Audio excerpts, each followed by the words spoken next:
नमस्कार, आप देख रहे हैं इंडिया न्यूज पंजाब हिमाचल। मैं हूं आपके साथ तरनजीत। फटाफट खबरों की शुरुआत करते हैं। वायुसेना का 88वां स्थापना दिवस आज गाजियाबाद के एयरफोर्स स्टेशन पर वायुसेना ने किया शक्ति प्रदर्शन। वायुसेना प्रमुख BS धनौरिया समेत कई और सेना के अधिकारी रहे मौजूद।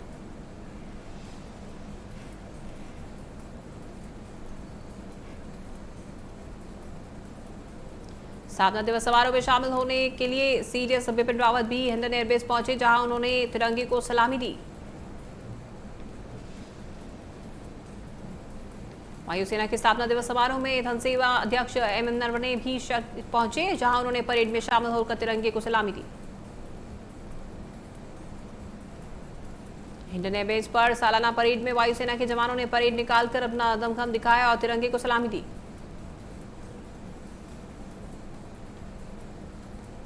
एयर शो के दौरान वायुसेना के वीरों ने हैरत अंगेज करतब दिखाया, जिसमें आसमान से पैराशूट के जरिए लैंडिंग भी शामिल है।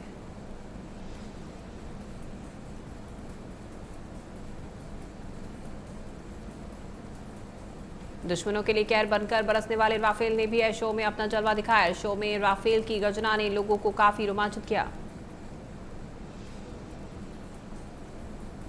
वायुसेना के बेड़े में शामिल Mi-17 हेलीकॉप्टर ने भी हवा में हैरत अंगेज करतब दिखाया। हवा में Mi-17 के करतब देख रोमांच होते लोग।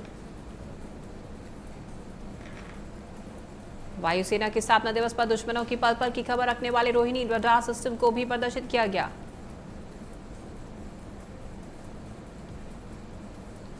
एयरफोर्स डे पर PM मोदी ने किया ट्वीट, बधाई देते हुए लिखा, भारत की रक्षा के लिए वायुसेना का साहस प्रेरित करने वाला।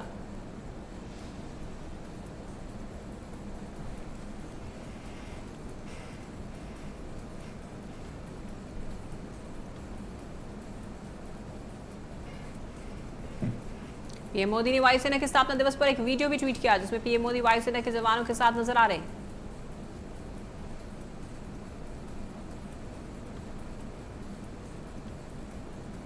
आज वायुसेना का 88वां स्थापना दिवस है, जिस पर पंजाब के मुख्यमंत्री कैप्टन अमरिंदर सिंह ने ट्वीट किया और वायुसेना के योद्धाओं को जय हिंद लिखा। वायुसेना के 88वें स्थापना दिवस पर हरसिमरत कौर बादल ने ट्वीट किया और देश के सभी साहसी सैनिकों और शहीदों को नमन किया। हरसिमरत कौर बादल ने वायुसेना के लिए ट्वीट कर लिखा कि राष्ट्र आपको देखते हैं और हमेशा हमारी सीमाओं की रक्षा करने वाले आकाश में आंखों के लिए ऋणी हैं। प्रधानमंत्री नरेंद्र मोदी आगामी त्योहारों और ठंड के मौसम में कोरोना महामारी से बचाव के लिए आज जन आंदोलन की शुरुआत करेंगे। इस अभियान में कोरोना से बचाव के लिए मास्क पहनना, सामाजिक दूरी का पालन करना और हाथ धोना जरूरी होगा। इसी सिद्धांत का पालन करते हुए सार्वजनिक स्थानों पर इन उपायों के बारे में जागरूकता बढ़ाने के अभियान को शुरू किया जाएगा। पूर्व CBI डायरेक्टर अश्विनी कुमार हिमाचल प्रदेश के शिमला स्थित अपने घर में मृत पाए गए हैं। पूर्व CBI डायरेक्टर अश्विनी कुमार ने अपने सुसाइड नोट में बीमारी से तंग आकर खुदकुशी करने की बात कही है। हिमाचल प्रदेश के DGP संजय कुंडू का कहना है कि अश्विनी कुमार की आत्महत्या के मामले की जांच की जा रही है। हालांकि उन्होंने अपने सुसाइड नोट में किसी को दोषी नहीं बताया है। अश्विनी कुमार की सुसाइड नोट में लिखा था कि मैं जिंदगी से तंग आकर अपनी अगली यात्रा पर निकल रहा हूं। नोट में यह भी लिखा गया है कि मैं अपनी बीमारी से तंग आकर एक कदम उठा रहा हूं। अश्विनी कुमार ने साल 2006 में हिमाचल प्रदेश पुलिस के DGP का चार्ज लिया था, जिसके बाद उन्होंने यहां पुलिस के डिजिटलीकरण और थाना स्तर पर कंप्यूटर के उपयोग की शुरुआत करवाई थी। अश्विनी कुमार का जन्म हिमाचल प्रदेश के नाहन में हुआ था। आपको बता दें कि अश्विनी कुमार अगस्त 2008 से नवंबर 2010 तक CBI के निदेशक थे। अश्विनी कुमार को मार्च 2013 में नागालैंड का राज्यपाल नियुक्त किया गया था। हालांकि साल 2014 में उन्होंने अपने पद से इस्तीफा दिया था।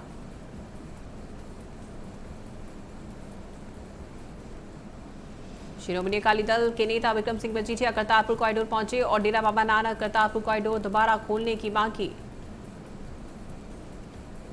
वहीं इस मौके पर अकाली दल के जिला अध्यक्ष गुरबचन सिंह बबेहाली, अकाली नेता विरसा सिंह अल्टोहा, MLA लखबीर सिंह लोधी नंगल समेत जिले के अकाली वर्कर मौजूद रहे। शिरोमणि अकाली दल के महासचिव प्रेम सिंह चंदू माजरा ने नाभा में प्रेस कॉन्फ्रेंस की और राहुल गांधी के 3 दिवसीय पंजाब दौरे को फ्लॉप करार दिया। प्रेम सिंह चंदूमाजरा ने कांग्रेस पर हमला बोलते हुए कहा कि जब संसद में कृषि सुधार कानून पास हो रहा था तब सोनिया गांधी और राहुल गांधी गायब थे और अब किसान हितैषी होने का नाटक कर रहे हैं। इस दौरान प्रेम सिंह चंदूमाजरा ने अकाली दल को किसानों के साथ होने की बात कही और कहा कि किसानों के संघर्ष में अकाली दल हमेशा साथ रहेगा।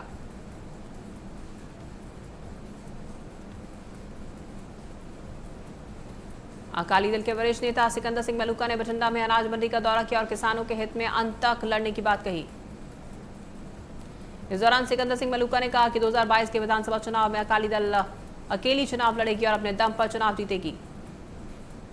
वहीं सिकंदर सिंह मलूका ने कहा कि बीजेपी ने अकाली दल का मान नहीं रखा और इसी के चलते हरसिमरत कौर बादल ने इस्तीफा दिया। आने वाले समय में अकाली दल बीजेपी के सभी गठबंधन नहीं करेगी।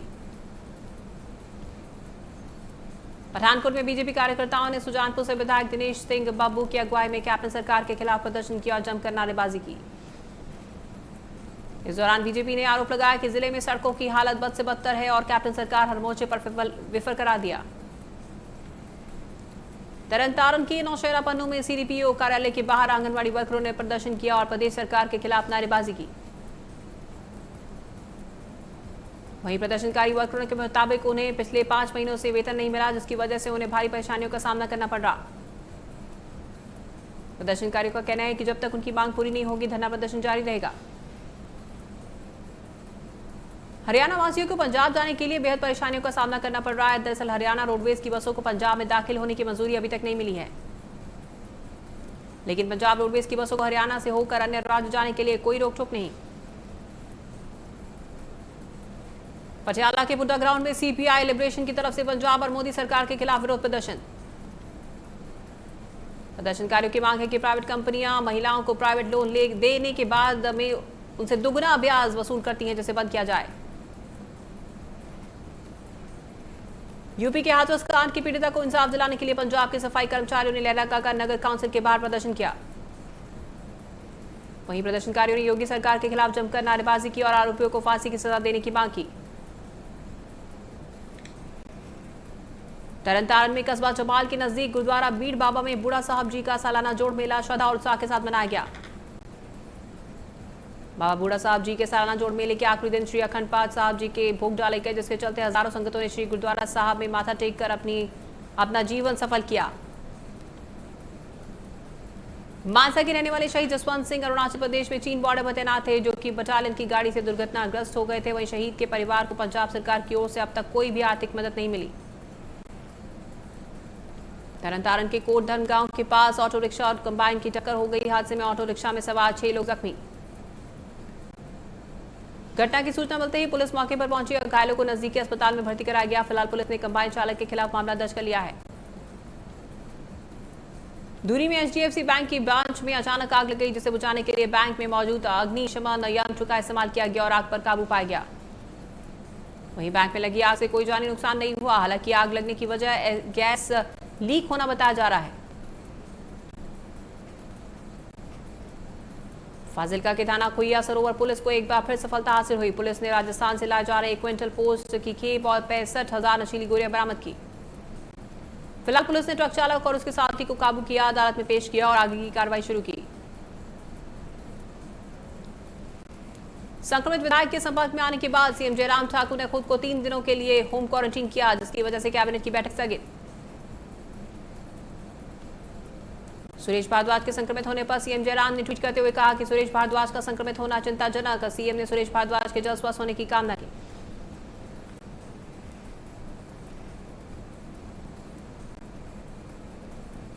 चंबा के भरमौर में पिछले कुछ दिनों से कोरोना के मामले लगातार बढ़ रहे हैं। भरमौर के एडीएम कोरोना पॉजिटिव पाए जाने के बाद अब पूर्व वन मंत्री ठाकुर सिंह भरमौरी भी कोरोना पॉजिटिव।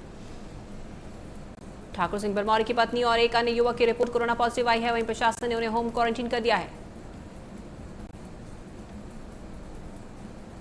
नेता प्रतिपक्ष मुकेश अग्निहोत्री ने चंबा में कांग्रेस मुख्यालय में प्रेस कॉन्फ्रेंस की और कृषि सुधार कानून को किसान विरोध बताया। इस दौरान मुकेश अग्निहोत्री ने केंद्र पर हमला बोलते हुए कहा कि मोदी सरकार किसानों को दबाने की कोशिश कर रही है, जो किसी भी सूरत में बर्दाश्त नहीं किया जाएगा। नालागढ़ के पीडब्ल्यूडी गेस्ट हाउस में बीजेपी किसान मोर्चा ने प्रेस कॉन्फ्रेंस किया और केंद्र और राज्य सरकार के तहत चलाई जा रही योजनाओं को किसान के हित में बताया।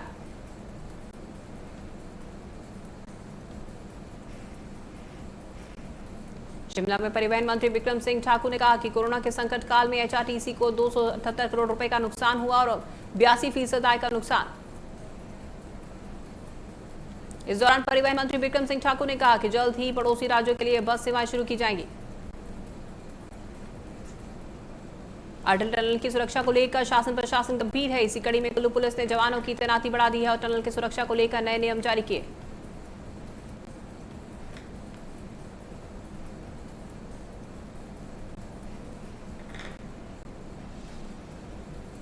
नाहन से विधायक डॉक्टर राजीव बिंदल की अगुवाई में हिमाचल प्रदेश सेवा परियोजना के तहत हॉर्टिकल्चर विभाग ने किसान संगोष्ठी का आयोजन किया और किसानों को परियोजना के फायदे बताए। इस दौरान डॉक्टर राजीव बिंदल ने कहा कि नाहन का उद्यान विभाग की सेवा परियोजना के तहत चुनाव होना किसानों के लिए लाभकारी रहेगा और इसके डॉक्टर बिंदल ने पीएम मोदी और सीएम जयराम का भी धन्यवाद किया। इस दौरान किसानों को संबोधित करते हुए डॉक्टर राजीव बिंदल ने कहा कि इस परियोजना के तहत किसानों की आय बढ़ेगी, वहीं रोजगार के नए साधन सृजित होंगे और पर्यावरण में सुधार होगा।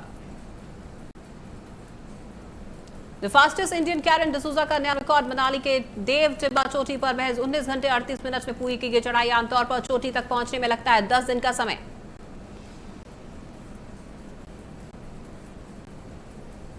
कुल्लू में इन दिनों किसानों को आलू की फसल के दाम अच्छे मिल रहे हैं, जिसकी वजह से किसानों के चेहरे खिले हुए।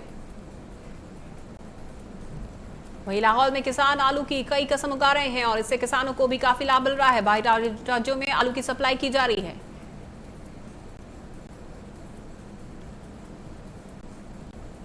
पूरी दुनिया में कोरोना से लोगों का बुरा हाल। अब तक कोरोना से गई 10 लाख से ज्यादा लोगों की मौत। कुल मरीजों की संख्या हुई 3 करोड़ के पार। अमेरिका में कोरोना ने मचाई तबाही। लगातार बढ़कर मरीजों की संख्या हुई 77 लाख के पार। अब तक 39 लाख से ज्यादा मरीज रिकवर। ब्राजील में कोरोना से लोगों में दहशत का माहौल। कुल मरीजों का आंकड़ा हो 50 लाख के पार।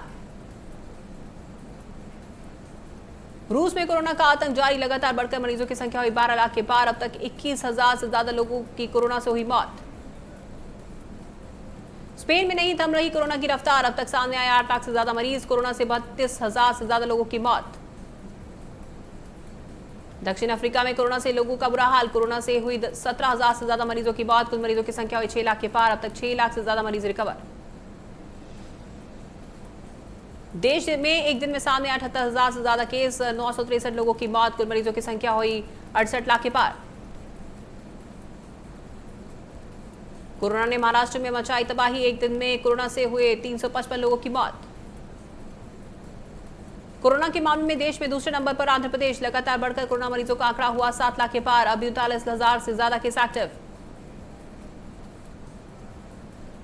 कर्नाटक में एक दिन में सामने आए कोरोना के 10,000 से ज्यादा मरीज। कुल मरीजों की संख्या हुई 6 लाख के पार।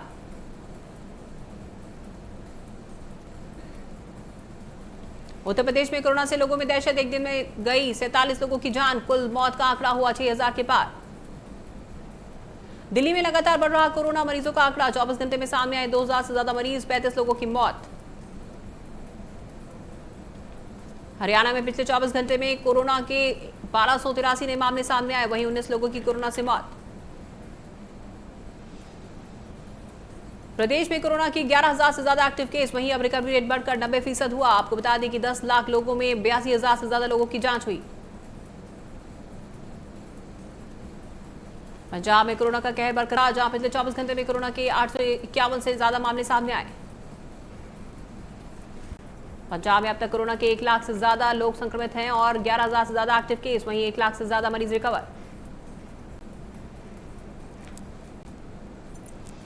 हिमाचल प्रदेश में कोरोना का कहर बरकरार, जहां पिछले 24 घंटे में कोरोना के 282 नए केस मिले। भजन सम्राट अनूप जलोटा और जैस्मिन मथारू की अपकमिंग फिल्म वो मेरी स्टूडेंट है का फर्स्ट लुक रिलीज हुआ, जिसमें अनूप जलोटा और जैस्मिन मथारू एक साथ नजर आने वाले हैं।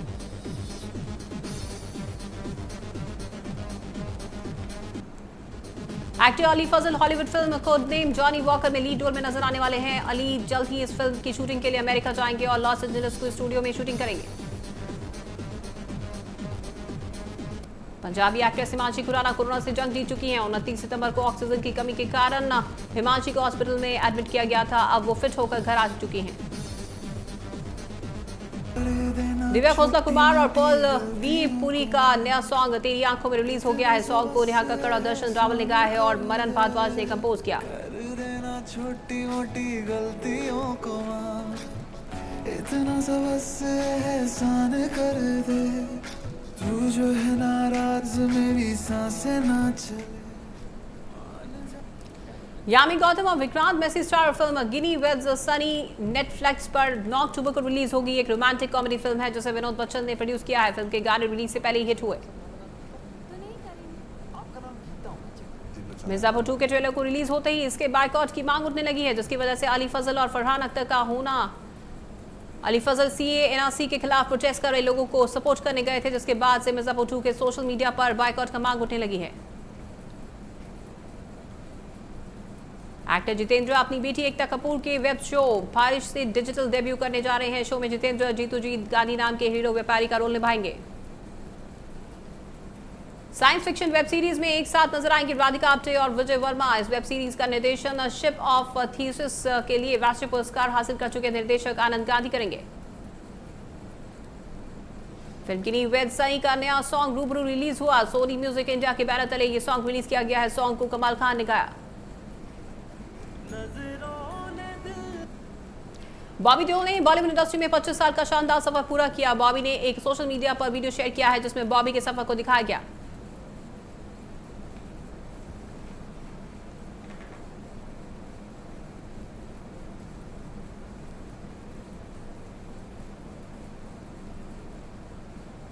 इस बुलेटिन में फिलहाल इतना ही। आप देखते रहिए इंडिया न्यूज पंजाब हिमाचल। आप यूट्यूब और फेसबुक पर जाकर इंडिया न्यूज पंजाब हिमाचल को सब्सक्राइब भी कर सकते हैं।